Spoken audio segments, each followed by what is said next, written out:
KwaZulu-Natal Premier Nomusa Dube-Ncube will deliver her state of the province later today. And remember, you can also watch any of these SOPAs on the SABC's digital platforms. But let's cross our reporter Simphiwe Makhanya to find out what's to be expected from today's SOPA. Simphiwe, good morning. Of course, much anticipated. A lot has happened in KZN, the floods and the damage as a result of that, water issues, just to name but two of some of the worst affected issues, incidents in the province of late. So talk to us about the State of the Province address and, what it is that the listeners and, of course, also the residents of KZN would be looking out for.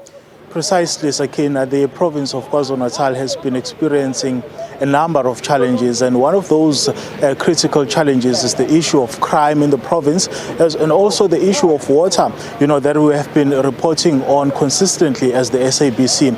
And of course, yesterday, the Amazulu King, Misuzulu KwaZulu-Natal, officially opened this provincial legislature here in Pietermaritzburg, where he urged political parties, to exercise tolerance ahead of the elections that will be held on the 29th of May. But of course, as you rightfully put it in your introduction there, Sakina, that today the Premier of KwaZulu-Natal, Premier Nomusa Dube-Ncube, is the one who's going to be basically, explaining to the residents of KwaZulu-Natal what it is that the province of KwaZulu-Natal has been able to achieve.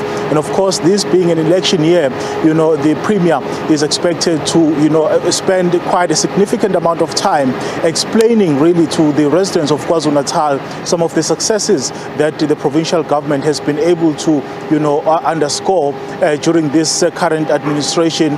But of course, there are still a number of issues such as, lack of service delivery, issues such as crime, that the Premier of KwaZulu-Natal is expected also, to elaborate on. And we also understand that there have been plans to address some of the other issues which relates to youth unemployment and unemployment in general. We're expecting the Premier of KwaZulu-Natal to be able to, unpack the steps that the provincial government will be taking, to address those critical issues. And of course, Sakina, we heard from the ANC president during the party's Maihlome rally, which was held this past weekend in Durban, where he said that, the National Department of Water and Sanitation is going to be intervening in areas where they have issues of water. And I'm sure that that will be a welcomed move for the province or for the residents of KwaZulu-Natal. But of course, we're expecting that speech by the Premier to begin at 10 this morning, and thereafter we will interact with her as well as the opposition parties to hear, their takes as well.